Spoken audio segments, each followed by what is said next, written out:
What is going on, everyone? First and foremost, I want to say thank you for being here right now watching this video. I do really appreciate for your time, and I would really appreciate if you do consider subscribing, simply because it does truly help me out a lot. Now we're gonna be reacting to Gervonta Tank Davis clowns Frank Martin ahead of their fight. Man, seems like they were both at a press conference.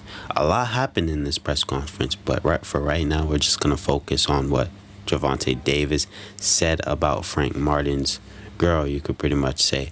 But this was pretty much embarrassing, man. Absolutely embarrassing, simply because Gervonta Davis clowned Frank Martin and his girl for supposedly being in his DMs, stuff like that, right? And it seems like, you know, Frank Martin couldn't even respond. He couldn't even think of anything to say, simply because I'm pretty sure he knew it was true. You get what I mean? His girl is actually in Gervonta Tank Davis's DMs, man, which is insane, bro. I don't know, bro.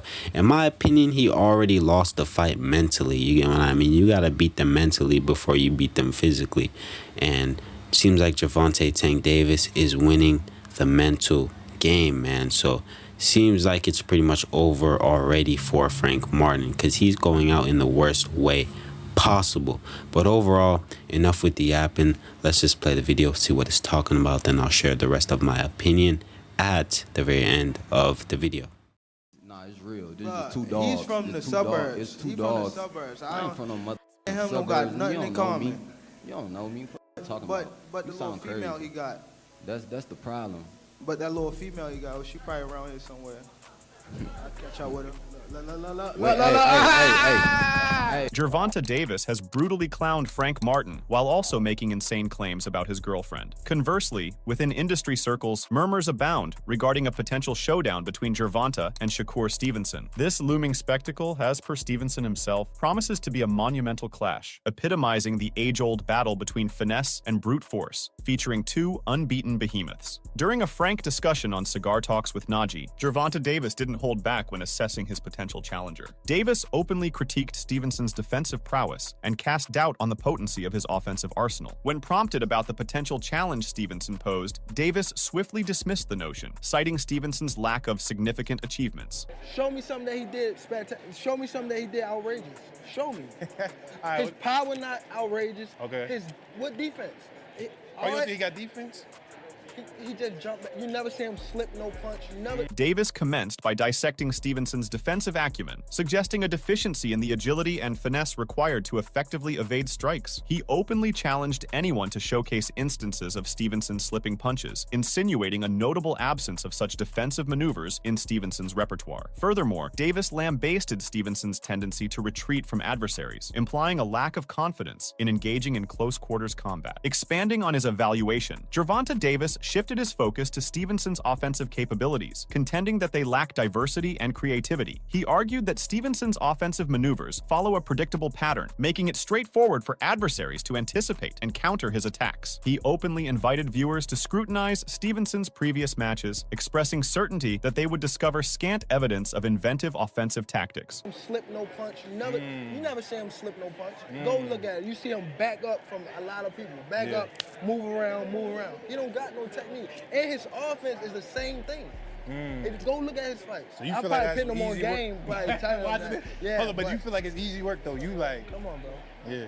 Bro, I touched him with 16-ounce gloves on, and he ran. Imagine if I hit him with 8-ounce. The guy is here too. Who? What guy? The one that was there? No, the one that he sparred. Oh, I mean, the one that he fought.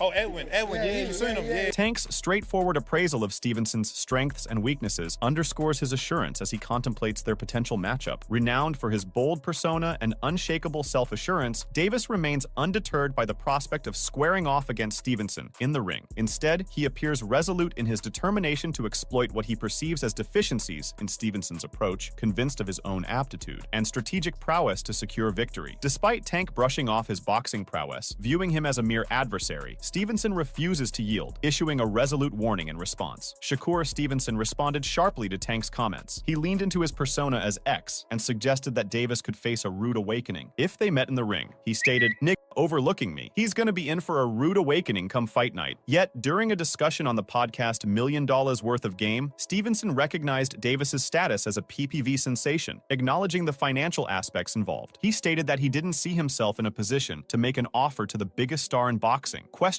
what he could possibly offer. Stevenson emphasized, "Who am I to make an offer to the biggest star in boxing? What can I offer him? It doesn't make sense." It would have to come from his side, from his team, to want to make a fight. Stevenson and Davis, both undefeated so far, boast impressive records in their careers. When assessing their abilities, they stand shoulder to shoulder in the realm of fighters. While Tank gears up for a summer showdown with Frank Martin, Stevenson currently lacks a clear direction. With both fighters nearing their next challenges, the possibility of them facing off against each other looms large. If Stevenson wants Tank to consider his condition, he'll have to face Edwin de los Santos first. Tank will only agree to fight Stevenson after that. During a recent interview, Tank was questioned, about potentially fighting Stevenson amid their escalating rivalry. Struggling to remember Stevenson's last opponent, de los Santos, Tank stated he'd only agree to the fight if Stevenson emerged victorious against the Dominican fighter once more. He said, "Tell him to rematch that guy now. If he beats him, then there you go. We can get on. I guarantee he won't fight that guy again." But why does Shakur Stevenson need to fight an opponent he's already defeated? Although he appears eager to fight Stevenson, Davis does not believe the latter to be a threat. Why? Davis expressed his lack of respect for the fighting style of his counterpart. Despite Sugar being widely praised for his defensive prowess, Tank believes he relies too much on evasion tactics rather than engaging directly. This disparity in approach is what leads Davis to conclude that Shakur isn't on par with him. Davis remarked, "Never, go, look at. He backs up from a lot of people. Back up, move around. Move around. You have no technique, and his offense is the same thing if you go look at his fights." Meanwhile, the showdown between Gervonta Davis and Frank Martin kicked off with the official commencement of proceedings. In Las Vegas, Nevada, the two boxers engaged in their inaugural press conference, setting the stage for their upcoming bout. And how did it unfold? Friendly behavior seemed to be notably absent from the scene. During the event, Martin faced questions about his perception as the underdog against the WBA regular champion. He responded with maturity, acknowledging that he was accustomed to being viewed as an underdog throughout his career. However, before he could complete his answer, Tank interrupted. Annoyed, Frank Martin snapped. He remarked, "You are doing all the tweeting. Let me talk." While Tank remained relentless in his bickering, Martin not only questioned the fighter, but also made a vow. He said, "Didn't you say you're done talking? I will touch him up. I will touch his ass up." In response, Tank went overboard. He said, "That little female he got, she's probably around here somewhere. I'll catch up with her." Martin's irritation and anger were evident in his demeanor as he spoke. Despite his attempts to retaliate against Davis, the latter persisted with his antics, commandeering the conversation with his disruptive behavior. In addition, Tank talked extensively about his expectations for himself and his comeback to the ring. Tank came very close to slapping Martin at one point, but those positioned between prevented that from occurring. But in another striking instance, Tank also talked earnestly. He explained, "I'm glad to be back in the ring. I've been off for a long time. I want to be flawless and do what I do best, and that gives you fans the best boxing you've seen up to date. He's a front runner. I'm telling you, it's a different beast in front of you." While that seemed powerful, he added further, "There's nobody walking with him, holding his hand. It's not going to be the same on June 15th. There's a lot of bullshit built up. I'm going to take it out on him. I'm sorry it's going to be him." In addition, Davis expressed his reluctance to compete at the MGM Grand Garden Arena, advocating for a venue change for his upcoming title defense. In a tweet that has since been removed, the unbeaten fighter highlighted his reservations, stating his unwillingness to contribute to the city's economy due to what he perceived as a lack of appreciation from the local fan base. He wrote, "And has got to book another venue. I'm not fighting in Vegas. I don't want to bring no money here. You don't respect me. I won't respect you all." Supporters in the comments clamored for Davis to relocate the event to his beloved hometown of Baltimore, where he stepped into the ring merely on 2 occasions during his professional journey, the most recent being in 2019 when he faced Ricardo Nunes. During their recent encounter, security intervened when Davis pushed Martin's hand away following their initial confrontation. Davis commented that Frank had been excessively vocal, attempting to assert his dominance. He indicated that the situation would change for Frank on June 15th, emphasizing that no one from his entourage could come to his aid. Davis also expressed his frustration, highlighting the mounting tension and his intention to channel it towards Frank, albeit regretting that Frank happened to be the recipient of it. Davis said, "I'm definitely looking forward to, all around the board, just being back in the ring. I've been off for a long time, I've been in jail, I've been under house arrest and things like that. I'm just happy to be back here." The tension between Frank Martin and Gervonta Davis was unmistakable, as the two fighters engaged in a fiery verbal verbal exchange ahead of a potential bout. Martin, renowned for his underdog mindset, voiced his determination to prove himself in the ring, underscoring the challenges he's overcome throughout his career. However, Davis, never one to back down from a confrontation, swiftly asserted his dominance in the dialogue. Dismissing Martin's assertions, Davis suggested that Martin has yet to face a rival of his caliber. With unwavering confidence, he proclaimed his intent to school Martin in the ring, exuding the trademark bravado of an undefeated champion. Davis's stature as one of the globe's most prominent fighters is deeply intertwined with his past ties to Floyd Mayweather Jr. He stood witness at the MGM on that pivotal night in 2012 when Mayweather triumphed over Miguel Cotto, and now eagerly anticipates headlining at one of the most renowned boxing arenas on the planet. He said, "I'm just happy to be back in the mix and happy to fight at the MGM. This will probably be my second time fighting here, but I remember coming to watch Floyd versus Cotto, and I walked through the front door, and I saw all the celebrities and things like that. I always wanted to be a part of something like this, so I'm just grateful to be in this position, and also to be on this card with another young lion like myself, and to give the fans what they want to see." However, the tension escalated as Davis targeted Martin's background, highlighting their contrasting upbringings. Davis's remarks took a personal turn, as he made derogatory comments about Martin's personal life, specifically targeting his partner. Despite Davis's provocations, Martin stood his ground, refusing to yield in the verbal exchange. The hostility between the two fighters intensified as insults were traded, with neither willing to concede. The climax came when Davis retrieved his phone to display footage of their previous sparring sessions, using it to bolster his claim of superiority in the ring. The heated exchange lasted for several minutes, with both fighters vehemently defending their honor and asserting their chances of victory in a potential match.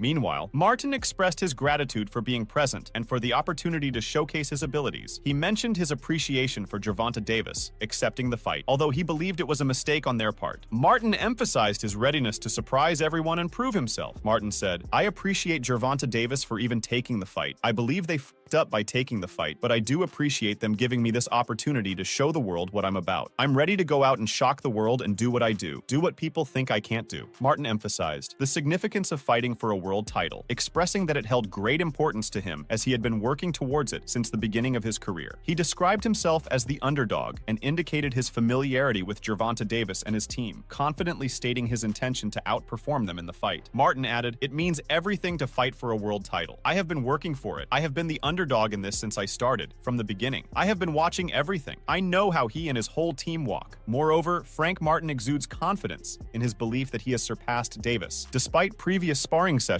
where Gervonta seemed to have the upper hand, Martin shrugs them off as mere practice, acknowledging that even top athletes have off days. The extent of Martin's struggle against Tank remains uncertain, but it appears it wasn't his shining moment. During his interview with Fight Hub TV, Frank Martin radiated assurance as he discussed his upcoming bout with Gervonta. He began by underscoring his mental readiness for the fight, stating that victory is already a certainty in his mind. Martin emphasized his meticulous study of Davis's fighting techniques and the development of a strategic plan aimed at exploiting his opponent's vulnerabilities.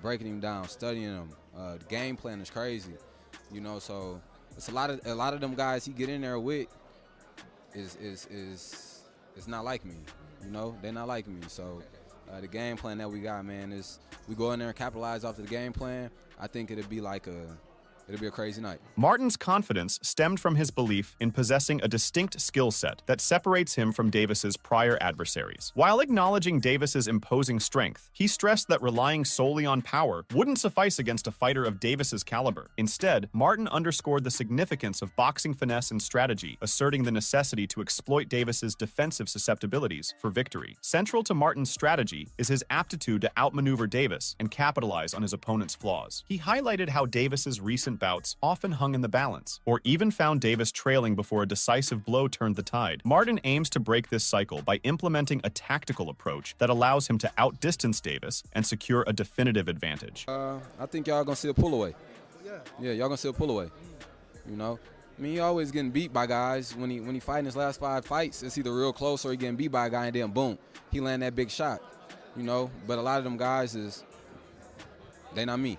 With his emphasis on boxing prowess and a strategic game plan, Martin is convinced he holds the winning formula against Davis. He radiated confidence in his capability to flawlessly execute his strategy and secure victory come fight night. As anticipation mounts for their showdown, fans eagerly anticipate the clash between Martin and Davis, curious to witness if Martin's confidence will indeed materialize into a memorable triumph in the ring. Meanwhile, as widely acknowledged, His Excellency Turki Alalshikh, an ardent enthusiast of boxing, is committed to orchestrating top-tier bouts within the sport. Alongside the highly anticipated matchups, such as Tyson Fury versus Alexander Usyk and Matchroom versus Queensberry, Alalshikh aspired to present Devin Haney versus Gervonta Davis, catering to aficionados of boxing eager for a showcase of captivating talent. Turki Alalshikh had said, "But Haney, I want to see him in my country, and I am sending a message from you now to him. I will try to do it in 2024. And Davis, of course, we want him in our country." But Gervonta Davis ultimately insisted on 2 Ferraris in order for Alalshikh's proposal to be approved. Upon hearing this, His Excellency, who also possesses a knack for eloquence, gracefully responded that he would happily dispatch 2 gloves to Davis if the latter was genuinely committed to confronting Haney and making a statement. In light of Alalshikh's remarks, Gervonta Davis then explained his reasoning behind requesting 2 Ferrari cars. He said, "You know why I said that? Because he was already talking like he was backing Devin, like Devin's my guy. All right, cool. You all want me to fight over there? Send me something first." With a very calm demeanor and holding his ground, Gervonta Davis added, "You know why fighters are going over there? Because they can't sell here. I can sell it here. So I ain't gotta go over there. What they are making over there, I'm making here already." Anyway, while Gervonta Davis remains open to fighting Devin Haney, lately the 2 boxers ran into each other in Las Vegas. Davis has recently stirred the pot by targeting Haney, pinpointing his luxurious truck. Reigniting their long-standing feud, Davis added fuel to the fire by mocking Haney following his defeat to Ryan Garcia. Despite their interactions primarily unfolding on social media, Davis recently snapped a photo next to Haney's parked Mercedes-Benz G63, stationed on the street. Sharing the image on Instagram, he captioned it, "Aha, niggas can't stop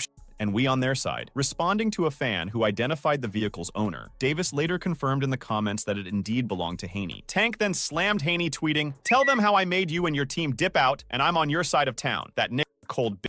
However, Haney was not afraid of Tank. He responded, "This nigga liked my car so much, he took a picture next to it. Send him 1 champion motoring." Later, we saw the emergence of a video capturing Davis and Haney engaged in a heated exchange. Well, it marks a significant development in their evolving relationship. This confrontation sheds light on Davis's newfound interest in Haney, particularly following Haney's recent defeat to Ryan Garcia. Despite Haney's previous efforts to ignite a rivalry with the unbeaten Davis, it appears that Davis's attention was fully captured after witnessing Haney's loss to Garcia.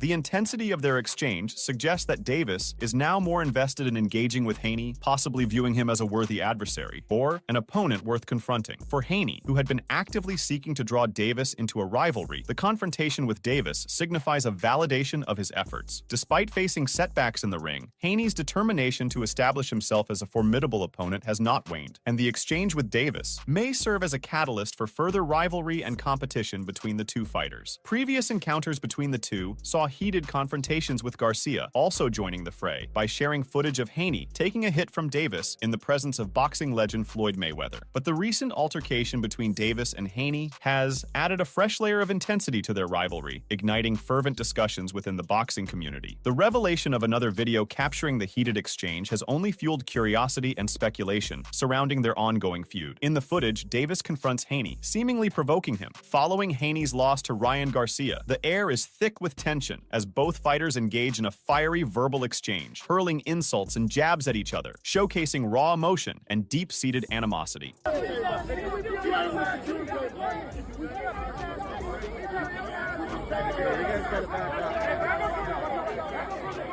The confrontation brims with intensity, with Davis and Haney visibly agitated and impassioned as they exchange words. Despite security personnel attempting to intervene and separate the two fighters, the altercation persists, highlighting the depth of their mutual antipathy and the personal stakes of their feud. For aficionados of the sport, the video offers an illuminating insight into the dynamics of the Davis-Haney rivalry, unveiling the simmering tensions and underlying animosities that have fueled their contentious relationship. In another instance, Gervonta Davis didn't mince words when he criticized Devin Haney's performance against Ryan Garcia, contrasting it with his own bout against Garcia. Davis asserted that Garcia's performance against Haney was lackluster compared to their encounter, emphasizing that Garcia appeared bigger and slower against Haney. He said, "Look at Ryan Garcia versus Devin Haney, then look at my fight versus Ryan. If Ryan looked any different, he probably looked worse versus Haney. Bigger, much slower. He only hit him with the same punch I told everybody, a hook, a hook, a hook." Davis highlighted his own strategy of targeting Garcia with hooks, implying that Haney failed to capitalize on similar opportunities. He suggested that Haney's perceived vulnerability to hooks indicated shortcomings in his defensive skills, despite Haney's reputation as a pound-for-pound contender. With these pointed remarks, Davis didn't hold back in expressing his disdain for Haney's performance, labeling him as trash. This direct criticism adds fuel to the brewing rivalry between Davis and Haney, setting the stage for potential future showdowns and intensifying the competition within the boxing world. Tank added, "Devin was sitting right there to be caught with the hook, and they were talking about this guy pound for pound. Come on, he's trash, he's trash." In addition to this, the verbal sparring between Gervonta and Frank Martin ahead of their potential bout showcased the intensity and animosity brewing between the two fighters. As anticipation mounts for their showdown, fans eagerly await to see if Martin can defy the odds and shock the world. But yeah, man, I'm just gonna end this video here. That is the end of the video anyway. So let me know what you guys think about all of this down in the comment section, and subscribe for more content, man. But my opinion, man, seems like Gervonta Tank Davis already won the mental game, in my personal opinion. If you guys don't agree, let me know down in the comment section. But my personal opinion seems like Gervonta Tank Davis already won the mental game when it comes to Frank Martin, simply because allegedly, I'm just gonna say allegedly, man, but you know, allegedly Frank Martin got beat up by Gervonta Tank Davis in sparring in front of Floyd Mayweather. You know what I mean? That's the video he showed to Frank Martin, right? Not only that, bro, he said something about your girl, saying he's gonna catch up with her after this, and you couldn't even respond, bro. Like, you're just gonna let him do that, man? That's crazy, man. But overall, a lot in one video, man. A lot in one video, and that Gervonta Tank Davis and Devin Haney. In my personal opinion, I don't think Gervonta Tank Davis ever liked Devin Haney. I don't think Devin Haney had a problem with Gervonta Tank Davis. Devin Haney just really wanted to fight him. You get what I mean? Just fight him. That's pretty much all there is to it. But Gervonta Tank Davis never liked Devin Haney, which I would understand. But yeah, man. I don't have too much to say on this situation, but you know, seems like Gervonta Tank Davis pressed or tried to press Devin Haney, and it didn't really work like that. I don't know, man. Overall, isn't Gervonta Tank Davis on house arrest? Not even house arrest. He has an ankle monitor or something, bro. Something's going on. You get what I mean? Like, if he put hands on Devin Haney, he's definitely going back to jail. I know that for sure. But overall, gonna end the video here. Let me know what you guys think about all of this down in the comment section, and subscribe for more content. Peace out.